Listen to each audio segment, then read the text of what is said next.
Il existe une décennie dans la vie, une seule, qui peut avoir plus d'impact sur ton patrimoine que toutes les autres décennies réunies. Et le plus fou, c'est que la majorité des personnes la traversent sans même s'en rendre compte. Ils pensent que tout se joue à 20 ans ou qu'après 30 ans ou 40 ans, le train est déjà passé. Et pourtant, plus les années passaient, plus je me rendais compte que cette idée-là était incomplète. Parce qu'après avoir investi pendant près de 20 ans, après avoir créé de multiples entreprises et après avoir accompagné des centaines de personnes, j'ai fini par remarquer un schéma. Un schéma qui revenait presque systématiquement. Les personnes qui construisent les patrimoines les plus importants ne sont pas forcément celles qui commencent le plus tôt. Et ça, je ne l'aurais pas cru il y a 15 ans. Parce que moi aussi, je pensais que tout se jouait à 20 ans. Et ce que je vais te montrer aujourd'hui risque de complètement changer ta façon de voir les intérêts composés parce qu'il y a une hypothèse cachée derrière le conseil financier le plus répété au monde. Et tu l'as forcément déjà entendu, c'est ce fameux « commence le plus tôt possible » ou « laisse les intérêts composés faire leur travail » ou le fameux « le temps est ton meilleur allié ». Et sur le papier, c'est vrai, parce que si on regarde n'importe quel livre de finance, n'importe quelle vidéo YouTube ou n'importe quel conseiller financier, tu connais sûrement ce graphique-là, celui que je suis en train de t'afficher à l'écran. C'est quelqu'un qui commence à investir à 20 ans et là, on voit la courbe qui monte lentement pendant des années et presque tout d'un coup, elle s'envole, elle explose. Et la conclusion est toujours la même. Commence tôt, sois patient et le temps te rendra riche. Mais attention, c'est pas ce que je suis en train de te dire. Je suis pas en train de te dire que c'est complètement faux. Les intérêts composés sont probablement l'une des forces les plus puissantes de toute la finance. Le problème, c'est qu'ils reposent sur une hypothèse dont presque personne ne parle. Une hypothèse tellement importante qu'elle change complètement la façon dont la plupart des gens devraient regarder leur patrimoine. Et c'est précisément cette hypothèse-là qui fait que beaucoup de personnes de 35, 40 ou même 45 ans, peut-être toi, pensent avoir déjà raté leur vie financière. Alors qu'en réalité, elles sont peut-être sur le point d'entrer dedans, dans cette fameuse décennie la plus importante de toute leur vie financière. Mais pour comprendre pourquoi, il faut d'abord comprendre ce que ces fameux graphiques oublient toujours de raconter. Alors pour comprendre où je veux en venir, imagine simplement deux personnes. La première, qu'est-ce qu'elle fait? Elle va investir 100 € par mois, tous les mois, pendant 40 ans. La seconde, elle va investir ces mêmes 1000 € par mois, mais seulement pendant 20 ans. Instinctivement, on se dit que la première personne va finir largement devant. Pourquoi? Parce qu'elle a commencé déjà beaucoup plus tôt, parce qu'elle a laissé le temps faire son travail, et parce que c'est exactement ce que tous les graphiques nous montrent. Et c'est précisément là que j'ai commencé à remettre beaucoup de choses en question. Prenons exactement le même rendement. Prenons 8% par an, par exemple, juste pour comparer. La première personne finit avec 350 000 €. C'est déjà énorme. Mais la deuxième, celle qui a investi, rappelle-toi, 10 fois plus pendant seulement 20 ans, elle termine avec près de 590 000 €. Parce que cette démonstration, elle est extrêmement importante. Elle ne dit absolument pas qu'il faut attendre avant d'investir. Ne retiens surtout pas ça. Elle dit quelque chose de beaucoup plus intéressant. C'est quoi? C'est que le temps n'est pas le seul facteur. Et parfois, ce n'est même pas le facteur dominant. Le vrai accélérateur, c'est quoi? C'est la quantité de carburant que tu arrives à mettre dans le moteur. Et c'est là que j'ai complètement changé ma façon de voir les choses. Imagine de Ferrari maintenant. Même moteur, même voiture, même conducteur, mais la seule différence, c'est le carburant. La première, elle possède le meilleur moteur au monde, mais tu mets seulement quelques litres d'essence chaque mois dedans. La seconde, elle possède exactement le même moteur, sauf que son réservoir est rempli en permanence. Laquelle ira le plus loin? La réponse est évidente. Et pourtant, quand il s'agit d'investissement, on continue tous à parler presque exclusivement du moteur et très rarement du carburant. Et je pense que c'est là l'erreur que presque tout le monde fait. Pendant des années, quand je travaillais dans le secteur de l'investissement, puis ensuite en accompagnant des investisseurs, je pensais moi aussi que le facteur numéro 1, c'était le temps. Puis j'ai arrêté de regarder les graphiques et j'ai réellement commencé à regarder les gens, les vrais patrimoines. Pas les graphiques,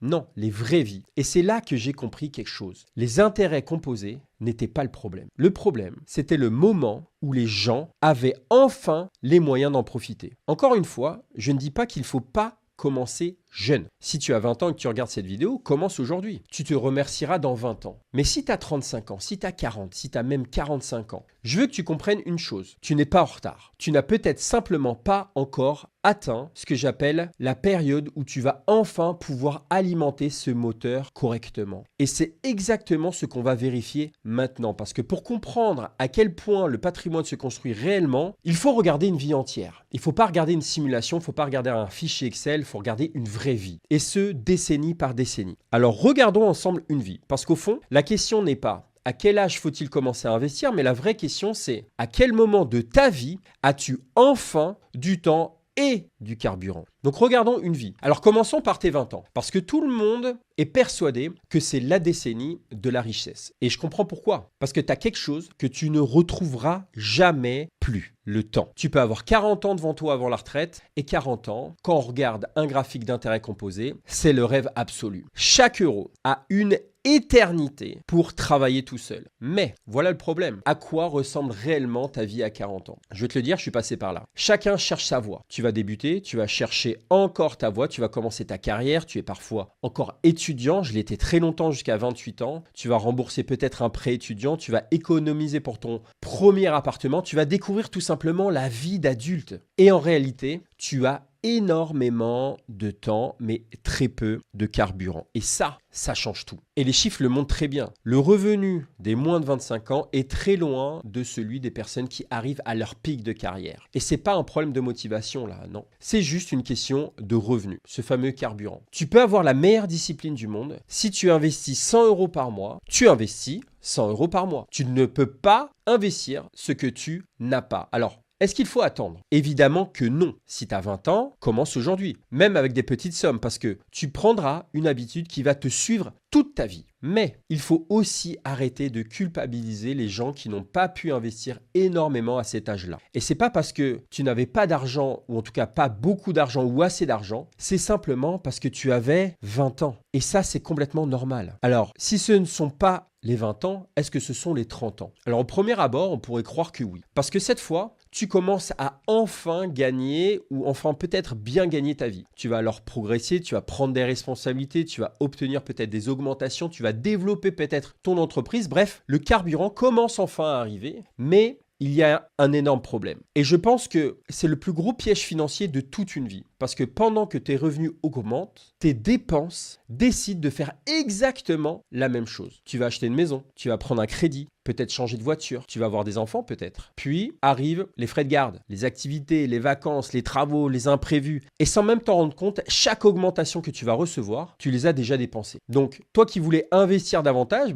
il y a toujours quelque chose qui arrive. Toujours. Et c'est là que beaucoup de personnes pensent manquer de discipline, alors qu'en réalité, ils sont simplement dans une décennie où la vie coûte extrêmement cher. Et je vois énormément de personnes que j'accompagne vivre exactement ce même scénario-là, c'est pour ça que je t'en parle. Elles gagnent peut-être 2 fois plus qu'à 25 ans et pourtant elles n'investissent presque pas davantage. Pourquoi? Parce que leur niveau de vie a grandi exactement à la même vitesse que leurs revenus. Résultat des comptes, tu as davantage de carburant qu'à 20 ans, oui, mais une énorme partie s'évapore avant même d'être arrivé dans le moteur. Et c'est exactement et précisément à ce moment-là que j'ai commencé à remarquer quelque chose. Chez presque toutes les personnes qui construisaient un patrimoine important, le véritable déclic n'arrivait ni à 25 ans, ni à 32 ans, il arrivait un peu plus tard. À un moment où il y a deux choses qui finissent enfin par se rencontrer. C'est le temps et le carburant. Et puis un jour, il y a quelque chose qui change. Alors, ça va pas arriver du jour au lendemain, ça va pas être un énorme événement et c'est presque le plus souvent plus discret qu'on ne le pense. C'est presque silencieux. Tu vas regarder ton compte en banque à la fin du mois et pour la première fois depuis longtemps, il va rester un tout petit peu plus d'argent. Pas énormément, mais suffisamment pour te faire une réflexion. Et là, tu vas te dire, je pourrais peut-être investir un peu plus. Et à ce moment-là, et ça, je l'ai vu revenir tellement de fois chez des salariés, chez des entrepreneurs, chez des professions libérales, chez même des chefs d'entreprise, c'est toujours le même schéma. Tu vas arriver progressivement dans ta quarantaine, tu vas mieux connaître ton métier, tu vas faire moins d'erreurs, tu vas mieux négocier, tu vas souvent même gagner davantage, tu vas prendre des meilleures décisions et tu es aussi plus calme, plus sage. Tu vas moins chercher à courir après plusieurs lièvres et à ce moment-là, tu sais ce qui compte. Et pendant ce temps-là, il y a quelque chose d'autre qui se produit. Les dépenses qui explosaient depuis 10 ans commencent enfin à ralentir. Les enfants grandissent, les frais de garde diminuent, le crédit immobilier, il commence à avancer, mine de rien. Et tu ne recommences plus ta vie tous les ans. Elle devient un petit peu plus stable, elle devient plus prévisible. Et c'est là que je pense que tout bascule. Parce que pour la première fois, tu vas posséder deux ingrédients en même temps, le temps et le carburant. Et à 45 ans, et j'arrive dans cette phase-là, t'as pas fini. Il te reste encore 20 ans. Et 20 ans, quand on parle d'investissement, c'est immense. Je m'en rends compte aujourd'hui. 20 ans, ça suffit largement pour construire un patrimoine considérable, à condition d'avoir enfin les moyens d'alimenter le fameux moteur. Et c'est exactement ça qui fait toute la différence. C'est que pendant des années, tu avais le fameux moteur, mais tu n'avais presque pas de carburant. Et aujourd'hui, tu as encore le moteur. Et cette fois, tu commences enfin à remplir le réservoir. Et c'est ce chevauchement qui est magique. Pas parce que tu as 40 ans, mais parce que c'est souvent à ce moment-là que le temps et le carburant se rencontrent enfin. Et je pense que c'est précisément là que beaucoup de personnes passent à côté d'une opportunité qui est tout simplement énorme. Parce qu'elles vont continuer peut-être à vivre exactement comme avant. Le salaire, il augmente, alors les dépenses, elles augmentent aussi. La maison, elle est peut-être un petit peu plus grande, la voiture un peu plus chère, les vacances un peu plus belles, il y a des restaurants un petit peu plus souvent. Et ça, sans même s'en rendre compte. Et elles transforment alors la meilleure décennie de leur vie financière en une décennie parfaitement normale. Alors que c'était justement le moment où elles avaient enfin cette capacité d'accélérer. Et c'est pour ça que je ne suis pas totalement d'accord avec cette idée qu'on entend partout que tout se joue avant 30 ans. Tout ne se joue pas avant 30 ans. Et pour beaucoup de personnes, la partie la plus importante commence justement après. À condition de comprendre une chose, c'est que avoir davantage d'argent ne te rend pas automatiquement plus riche. Ce qui te rend plus riche, c'est ce que tu fais de cet argent. Et c'est exactement là que tout se joue. Parce qu'il y a 3 décisions, seulement 3, qui vont déterminer si cette décennie devient réellement la plus importante de toute ta vie financière ou si tout simplement elle va passer comme toutes les autres. Et la première, c'est probablement celle que tout le monde oublie. Parce que maintenant, imaginons une chose. Tu as entre 40 et 50 ans, ou peut-être que tu t'en rapproches. Et tu as enfin ce fameux mélange, le temps et le carburant. Et la question n'est plus, est-ce que j'ai encore le temps? Non, la vraie question devient, qu'est-ce que je fais de cette décennie? Et honnêtement, je pense qu'il y a 3 décisions qui feront presque toute la différence. Il n'y a pas 30 choses, il y en a 3. Et la première décision, c'est de protéger ton moteur. Parce que si tu te souviens bien de l'image que j'utilisais avec la Ferrari, jusqu'ici, on a parlé du moteur. Ensuite, on a eu le carburant. Mais il reste une 3e chose, c'est le conducteur. Et si le conducteur ne peut plus conduire, la Ferrari, elle va aller nulle part. Et pendant longtemps, je pensais que construire un patrimoine consistait uniquement à investir davantage. Puis j'ai vu autre chose. J'ai parlé avec des personnes qui investissaient parfaitement. Puis qu'est-ce qui s'est passé? Malheureusement, il y a eu un accident. Il y a eu une maladie, une perte d'emploi, une entreprise qui marche mal. Et tout ce qu'elles avaient construit commençait à disparaître, voire même à mourir, malheureusement. Et je te parle de ça parce que je suis passé de nombreuses fois par là. Mais finalement, pourquoi ces changements soudains? Pourquoi on est passé du paradis à l'enfer? La raison numéro 1, c'est que les revenus s'étaient arrêtés, mais pas les dépenses. Il y avait toujours le crédit immobilier, les enfants étaient toujours à la maison, il y avait les assurances, les factures. Bref, tu l'as compris, la vie a continué. Et c'est précisément pour cette raison que je pense que, avant même de chercher le meilleur investissement, tu dois protéger ta capacité à continuer à investir. Et concrètement, ça se passe comment? Il faut tout simplement continuer à se créer une épargne de sécurité. On peut parler de 3 mois à 6 mois de dépenses essentielles. Et là, je ne te parle pas de 3 mois de salaire, je te parle de 3 mois de vie. Parce qu'une personne qui possède un patrimoine, mais qui est obligée de tout vendre au premier imprévu, n'a pas vraiment de patrimoine. Elle possède simplement ce que j'appelle des actifs qui sont fragiles. Et si tu es entrepreneur ou si tu es indépendant, c'est encore plus important cette notion-là. Et personne ne viendra sécuriser tes revenus à ta place. Donc, protège ton moteur avant d'essayer d'aller plus vite. 2e décision, augmente ce que j'appelle la marge d'investissement. Et je veux plus ici que tu sois obsédé par ton salaire. Parce que ton salaire, ce n'est qu'un chiffre. Et le chiffre qui compte vraiment, c'est celui-ci. Combien rentre chaque mois, combien sort et combien reste-t-il? C'est tout. Et cet écart-là, c'est celui qui te permet de construire ton patrimoine. Imagine 2 personnes. La première gagne 8 000 € par mois. Elle va en dépenser d'un côté 7 700 et il va lui rester combien? 300 €. La deuxième personne, elle va gagner, elle, 4 500 €, ok? Mais elle va en dépenser 3 000. Il lui reste combien? 1 500. Qui construit le plus vite son patrimoine? Le deuxième. Pourtant, elle gagne presque 2 fois moins que la première. Voilà pourquoi gagner plus ne suffit pas. Il faut surtout réussir à conserver une partie de ce que tu gagnes. Parce que sinon, chaque augmentation devient simplement une augmentation de tes dépenses. Et ça, c'est vraiment le piège du niveau de vie. De changer de voiture, puis de maison, puis tu vas changer de téléphone, le dernier iPhone, puis tu vas changer tes vacances. Et 10 ans plus tard, tu vas gagner 2 fois plus, mais ton patrimoine, lui, il a presque pas bougé. Et je veux vraiment que tu mesures cet écart-là tous les mois, le premier du mois. C'est ce que je fais depuis maintenant 2020. Parce que ce que tu mesures, tu finis toujours par pouvoir l'améliorer. Troisième décision, arrête de suivre ton salaire. Commence par suivre ton patrimoine. Et je vais te poser une question pour cela, sans regarder comme ça aujourd'hui. Si je te demande aujourd'hui quel est ton patrimoine net, et c'est ce que je demande souvent dans mes analyses de patrimoine que je fais, et si tu veux d'ailleurs que je fasse la tienne, je peux la faire en l'espace de 3 minutes et en bio, je te fais un retour personnalisé, une vidéo de ma part, donc n'hésite pas à en profiter. Mais si je te demandais ton patrimoine net aujourd'hui, est-ce que tu pourrais me répondre sans regarder? Et là, je te parle pas de ton salaire, je te parle pas de ton chiffre d'affaires, je te parle pas de ton compte en banque, je te parle de ton patrimoine. Est-ce que tu peux répondre à cela? Et la plupart des gens, elles n'y arrivent pas. Et pourtant, c'est le chiffre le plus important de toute leur vie financière. Parce qu'au fond, ton salaire, c'est ce que j'appelle un flux. Il passe comme ça, il rentre, il sort, mais ton patrimoine, c'est ce qui reste. Et c'est exactement ce que tu dois commencer à regarder. Que ce soit tous les 3 mois, que ce soit tous les 6 mois, est-ce qu'il augmente, à quelle vitesse, pourquoi? Parce que le jour où tu commenceras à regarder ce chiffre vraiment et précisément, tu arrêteras progressivement de prendre des décisions uniquement pour augmenter tes revenus et tu commenceras enfin à prendre des décisions pour augmenter ta liberté. Et ça, c'est plus du tout la même chose. Pendant toute cette vidéo, je t'ai presque jamais parlé de rendement. Je t'ai même presque jamais parlé de choisir la meilleure action ou même de choisir le meilleur ETF. Pourquoi? Parce que avant de chercher le meilleur investissement, il faut d'abord construire la machine qui te permet d'investir. Et cette machine-là, ici, là, c'est toi. Et ça me fait penser à un entrepreneur que j'ai accompagné et qui gagnait plus de 25 000 euros par mois, je m'en souviens. Et il me disait que tout le monde autour de lui pensait qu'il était riche. Pourtant, il m'a avoué qu'il investissait beaucoup moins chaque mois qu'un salarié qui gagnait 4 000 euros. Pourquoi? Parce que son niveau de vie avait tout absorbé. Et là, je lui ai dit, écoute, c'est pas trop tard, tu peux encore le faire. Et lorsqu'il a entendu ça, j'ai vu dans son œil que quelque chose avait changé. Il le savait, mais il fallait que quelqu'un lui dise et pointe vraiment ce problème pour qu'il s'en rende réellement compte. Mais il reste une dernière idée, et c'est probablement la plus importante de toute cette vidéo. Quelle est cette fameuse décennie dont je te parlais en introduction? Eh bien, ma réponse va probablement surprendre beaucoup de monde parce qu'elle ne ressemble pas du tout à ce qu'on entend habituellement. Parce que pour la majorité des gens, c'est pas la vingtaine. Ce n'est pas parce que investir à 20 ans n'est pas une bonne idée. Au contraire, si tu peux commencer tôt, fais-le et tu te remercieras plus tard. Mais je pense que